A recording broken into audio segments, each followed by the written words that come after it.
bom dia. O Estadão continua hoje a série de entrevistas com os candidatos à Prefeitura de São Paulo.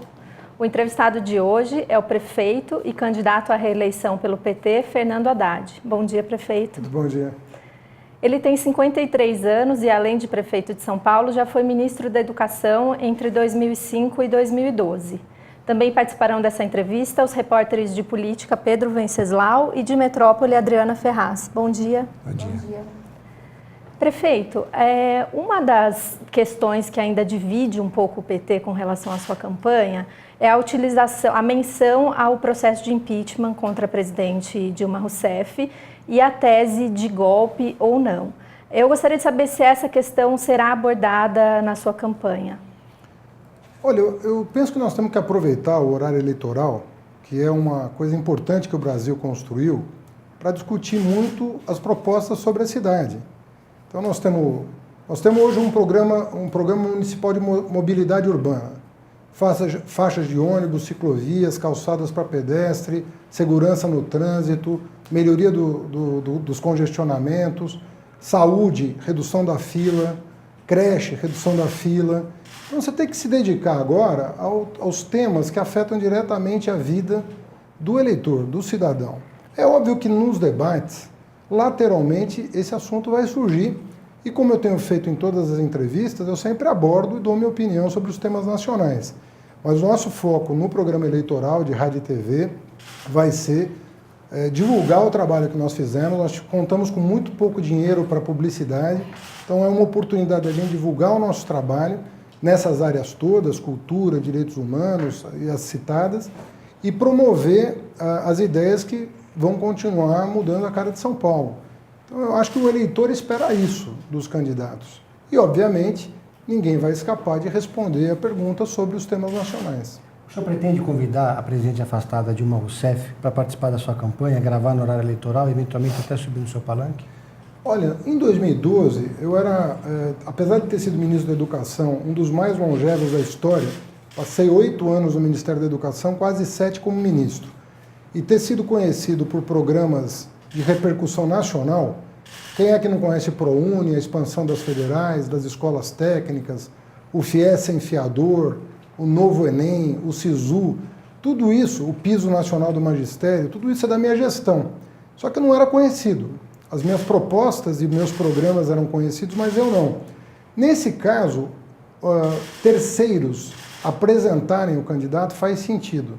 Agora não. Agora faz mais sentido você apresentar o teu trabalho. É óbvio que a campanha está aberta à participação de quem quer que seja, mas o foco da nossa investida hoje tem que ser usar o horário eleitoral para fazer o que nós não pudemos fazer ao longo desses 3 anos em função do corte que eu promovi drástico nas despesas de publicidade. É usar o horário para divulgar as realizações do governo. Os 3 hospitais que eu estou construindo, os 30 hospitais-dia que eu já entreguei, as 394 creches que estão em funcionamento, os 400 quilômetros de faixas exclusivas de ônibus que permitiram ao trabalhador economizar horas por semana, né, do seu dia, que é importante, horas por semana, para outras atividades que não o deslocamento, os programas de cultura que nós desenvolvemos. O senhor acha que a presidente Dilma seria uma boa puxadora de voto? Ela tem uma imagem que agregaria ou prejudicaria a campanha? Olha, eu acho até um pouco injusta a colocação, porque ela está vivendo um momento difícil, né? Eu me solidarizo com o momento que ela está vivendo. Eu acho que sobrecarregá-la com mais esse tipo de abordagem, acho que nem injusto é, né? É uma pessoa que está sofrendo um processo político, né? Como os próprios senadores que votaram pela abertura do processo fizeram questão de dizer ontem da tribuna, trata-se de um projeto político penoso, né, para a primeira mulher presidente. Acho que nós não devemos abordar esse tipo de questão dessa maneira.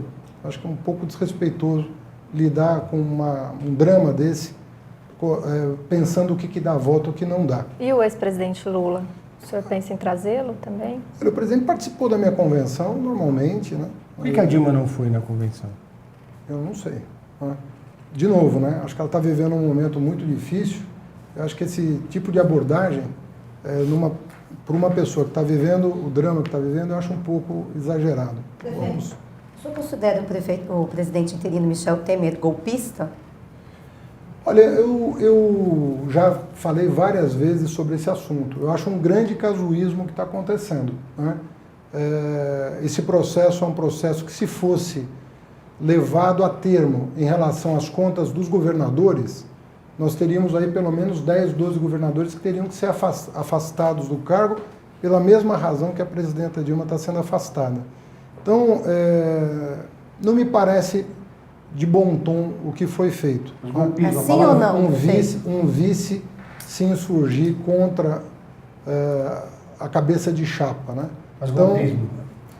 Olha, quando você fala em golpe, é uma palavra um pouco dura, que lembra a ditadura militar, que foi também apoiada, né?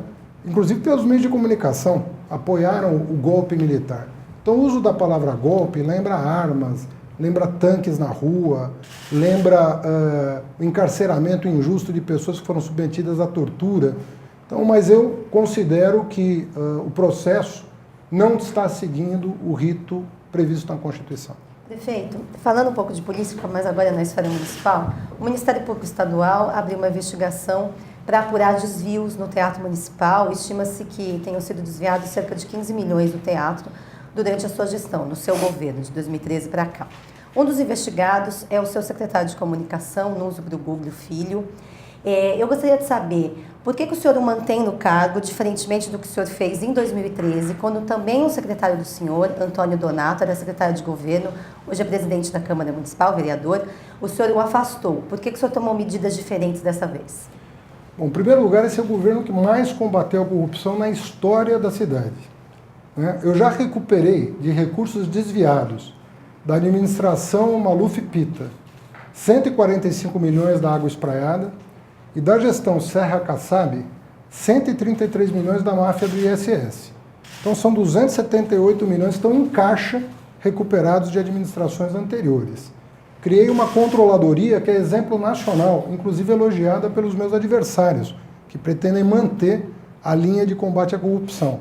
Então, nesse quesito, acho que ninguém fez mais do que eu pela transparência. Inclusive agora, nós sofremos uma ação sobre o destino dos recursos de multa de trânsito e a juíza acabou de se pronunciar dizendo, afastando os agentes públicos da suposta acusação de mau uso do recurso público. Ela já afastou isso, então não houve problema nenhum.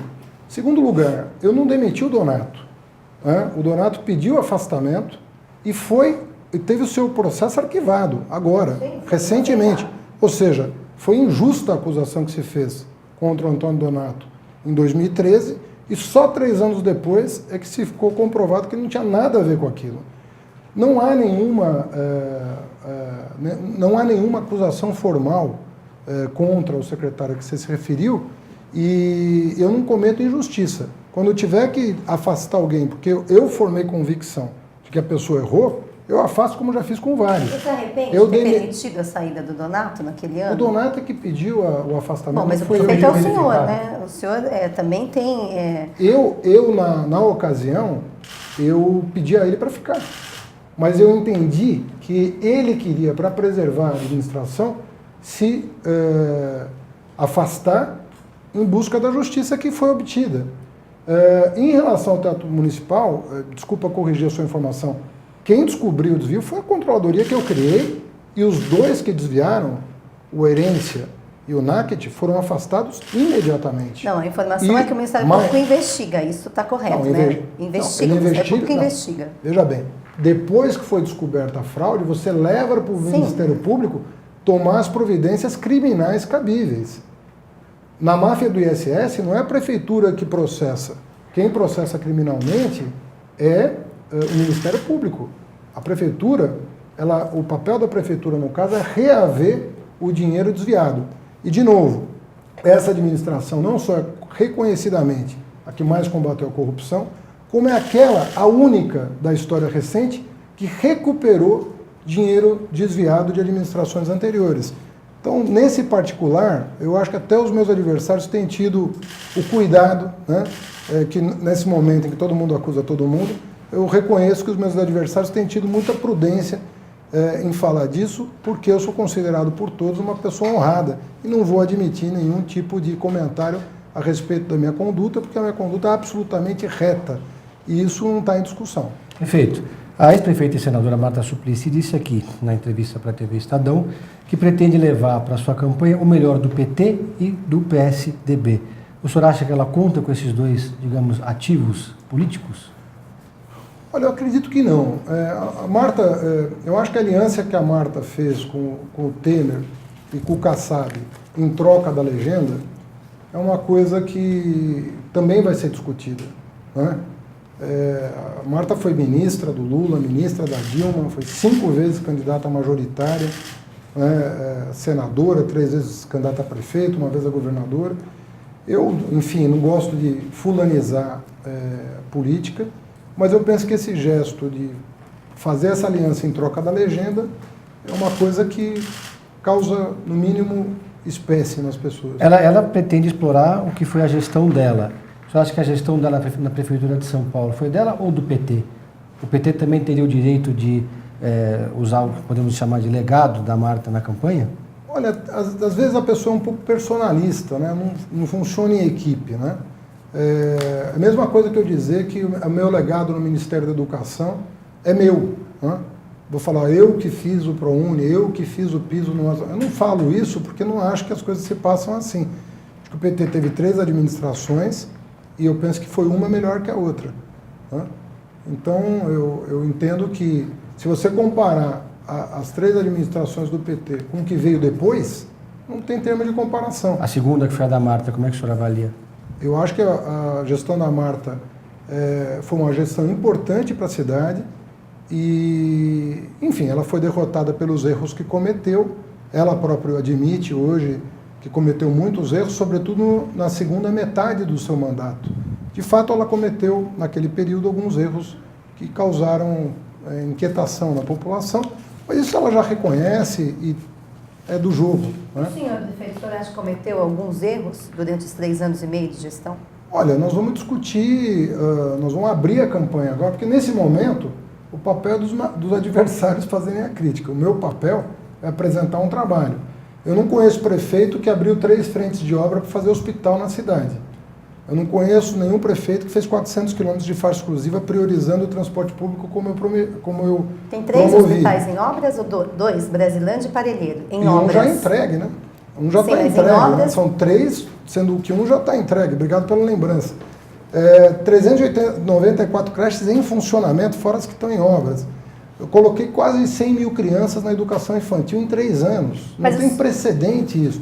Agora, é óbvio que na gestão, uma gestão da complexidade que é São Paulo, eu reduzi a dívida de São Paulo a menos da metade. Eu herdei uma dívida de 70 bilhões, a dívida hoje é 30. Nós fizemos o maior programa de combate à corrupção da história da cidade. No campo da mobilidade, São Paulo é referência internacional. No campo dos direitos humanos, braços abertos, transcidadania, referência internacional. Agora, nós não tivemos tempo, e isso eu faço meia-culpa, talvez nós não tivemos tempo de comunicar as realizações de governo. Até porque, em função da crise, eu cortei 50% da verba de publicidade. É decisão difícil para um político tradicional tomar. Acho que ninguém faria isso na minha posição. Mas eu cortei 50% o que foi gasto nos 4 anos anteriores ao meu mandato. Mas para quê? Para não parar a obra. Hoje o funcionalismo está em dia, todas as carreiras revistas, fornecedores em dia, canteiro de obra, compara com o que está acontecendo no Brasil, inclusive no estado de São Paulo. Mas o senhor pega o monotrilho, pega as obras paradas, as escolas fechadas, a merenda seca. A falta de comunicação, a sua má avaliação perante os eleitores. Acho que é um dos problemas. Porque as pessoas também veem no dia a dia delas, né? Todas essas melhorias. É difícil enxergar São Paulo na sua complexidade. Para isso que serve a campanha. Por que você dá o tempo de televisão para os partidos? Para eles se apresentarem. Se não fosse assim, não precisava de tempo de TV.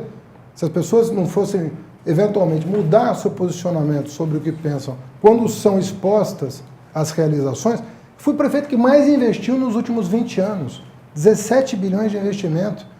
Não tem, nos últimos 20 anos, ninguém em 4 conseguiu investir 17 bilhões de reais. Perfeito. Agora, precisa mostrar. Né? É para isso que eu estou aqui, para isso que nós vamos, a partir do dia 26, ter os programas eleitorais, para mostrar para as pessoas.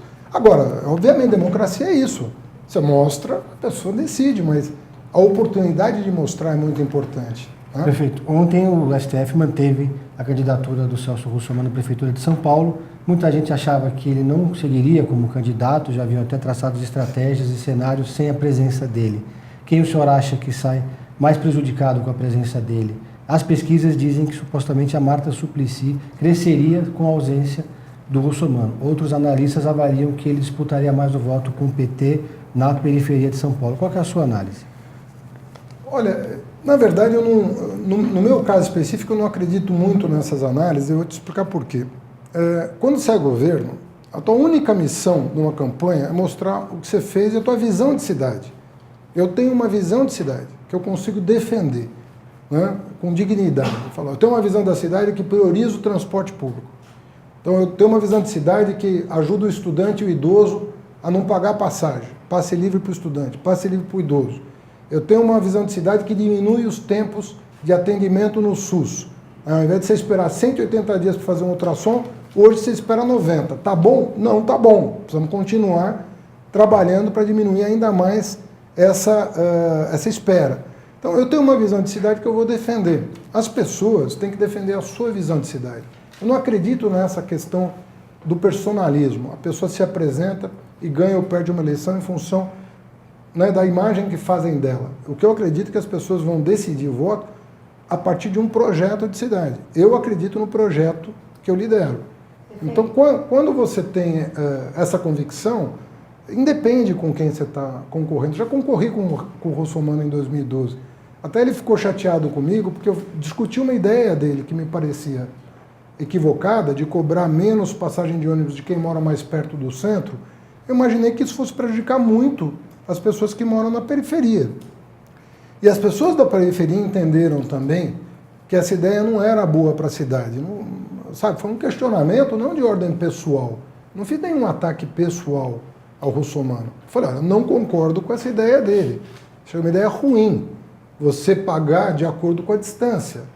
Se tem dinheiro para dar desconto, dá desconto para quem mora longe. Entendeu? O senhor tem defendido, durante o seu governo, muito o uso de novas tecnologias, especialmente na área da mobilidade. Exemplo disso é a regulamentação do Uber, né? Eu queria saber, como diante disso, o senhor propõe um edital para nova contratação e reformulação do sistema de ônibus, que tem um prazo de 40 anos. Não é um período muito longo, a gente não vai engessar o transporte, tendo em vista que muitas tecnologias novas podem surgir nesse período? Primeiro que o edital não afasta a incorporação de tecnologia. Segundo, que o tribunal, depois de um ano de análise, fez algumas recomendações que nós vamos incorporar ao edital. Mas eu quero dizer uma coisa para vocês. Enquanto qualquer político, na minha condição, soltaria logo o edital para assinar rapidamente até o término do seu mandato, eu não estou fazendo isso. Eu estou respeitando a democracia. Nós estamos a 60 dias de uma eleição. É um contrato muito importante.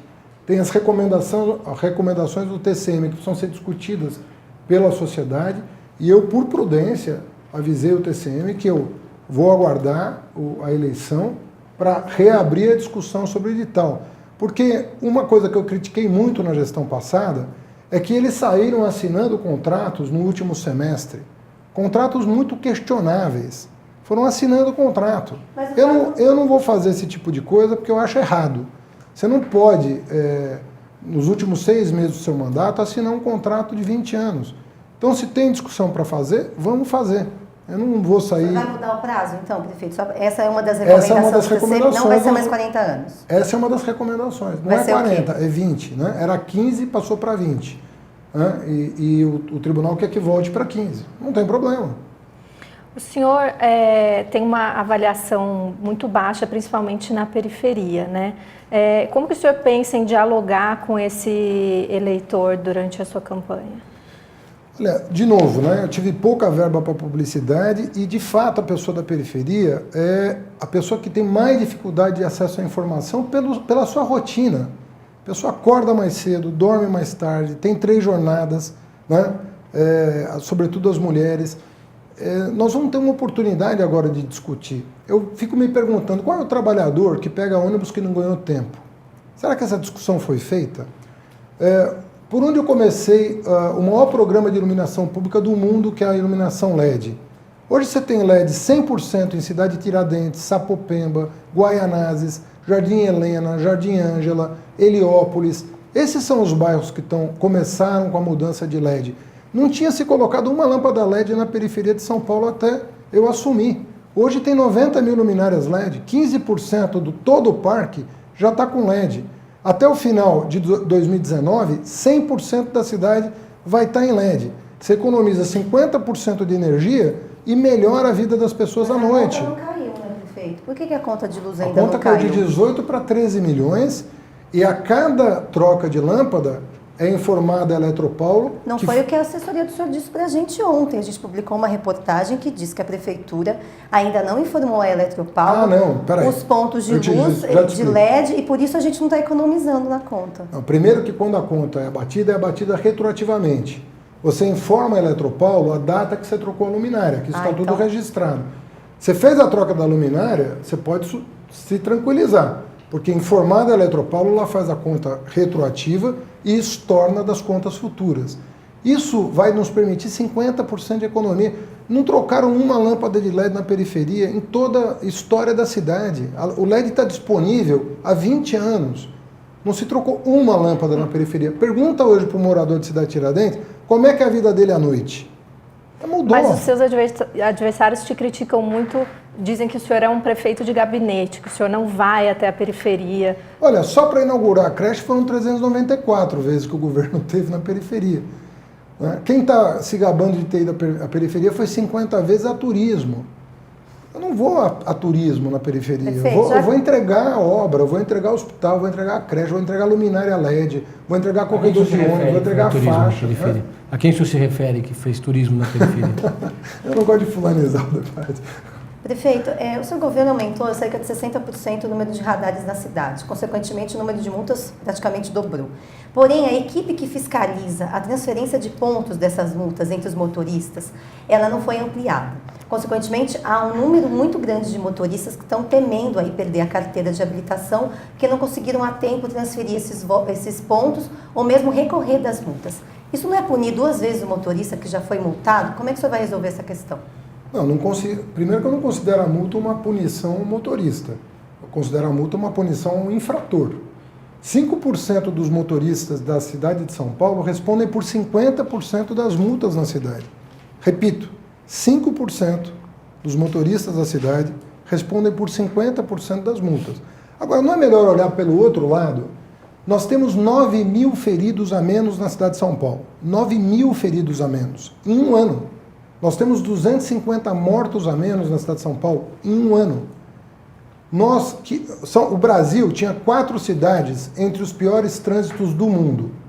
Salvador, Recife, Rio de Janeiro e São Paulo. Hoje só tem 3. São Paulo caiu da 7ª posição para a 58ª posição no ranking mundial de congestionamento. Então eu olho pelo lado positivo. Eu morei no exterior um tempo, a gente fazia abaixo-assinado para botar radar onde tivesse um atropelamento. Então essa questão precisa ser mais bem entendida. Nós precisamos melhorar o trânsito na cidade como estamos fazendo, melhorar o transporte público como estamos fazendo, diminuir as vítimas de trânsito como estamos fazendo. Pergunta para a ACD a quantidade de pessoas que estão na cadeira de rodas vítimas de acidente de trânsito. Perfeito. São 2 coisas distintas. As pessoas têm direito à defesa, né? Não. Apesar de tudo isso... Não te respondi. Nós tivemos um problema com o lote, né? Eu liguei para o Tato quando eu fui perguntado sobre isso. Falei, o que está acontecendo? Está havendo atraso? Ele falou, nós tivemos problema com o lote de multa, mas nós não vamos ter que ampliar muito a equipe para dar conta da nova demanda, porque nós estamos com mais eficiência no trabalho. Teve um problema de informática com o lote, mas que nós já estamos colocando em ordem. Então eu acredito na eficiência da CT. Prefeito, teve um episódio polêmico envolvendo a sua gestão, que foi a questão dos cobertores para os moradores de rua que teriam sido retirados pela Guarda Civil Metropolitana. Queria perguntar se o senhor acha que houve um erro nesse episódio dos cobertores e como lidar com esse dilema higienização versus favelização. Olha, nós recebemos essa informação, apuramos essa informação e cruzamos os dados, inclusive, com as mortes da semana, né, porque a guarda tinha sido acusada disso, e realmente eu não recebi, até o presente momento, nenhum indício de que isso tenha acontecido. Eu não tenho uma foto, eu não tenho um vídeo, eu não tenho um boletim de ocorrência.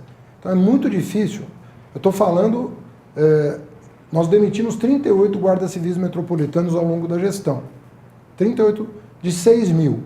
Né? Você sempre vai encontrar numa categoria alguém que não se comporta adequadamente. Você vai lembrar que na primeira semana da minha gestão, teve um guarda civil que deu uma gravata num skatista na Praça Roosevelt. Abrimos o processo e demitimos. Então nós não temos nenhum problema em demitir quem está fazendo a coisa errada. Agora eu preciso de dados para saber quem foi esse guarda, tem uma imagem, tem um BO. Nós passamos quase 15 dias tentando apurar e de fato nós não encontramos, né, até onde foi a nossa investigação, um caso de responsabilização por violação de direitos humanos. Isso é um protocolo, né? Um decreto? Não, o que nós fizemos foi o seguinte, para evitar dúvidas sobre como agir, aquilo que estava como protocolo ou portaria da guarda, eu fiz junto com a Defensoria Pública, é bom que se diga, chamamos os defensores públicos e formatamos um decreto para que toda a sociedade possa fazer o controle social da ação de zeladoria. Então todo mundo agora, a partir daquele decreto, vai poder identificar um abuso. Se tiver acontecendo um abuso, nós seremos os primeiros a punir. Agora, quem fez os braços abertos não, né, já demonstrou respeito aos direitos humanos. Aquela população da Luz só recebia bala de borracha e bomba de gás. Nós acolhemos 500 pessoas em alojamentos, demos alimentação, frente de trabalho. Nosso programa é reconhecido internacionalmente. Nós já recebemos gente de Vancouver, de Amsterdã, de Lisboa, para conhecer a experiência de São Paulo. Outros prefeitos do Brasil vêm para São Paulo conhecer a experiência. Então nós estamos na linha de defender os direitos humanos e dar uma oportunidade para as pessoas se emanciparem da situação de rua. Nós não queremos que as pessoas morem na rua, a gente quer que as pessoas se emancipem. Para isso elas precisam ter oportunidade. Tem um tema que é muito particular para o senhor, que é a questão das creches. O senhor mesmo falou que foram quase 400, né? 394, até hoje. Inauguradas na sua gestão. A grande maioria dessas creches são creches conveniadas, né? São todas? Creches...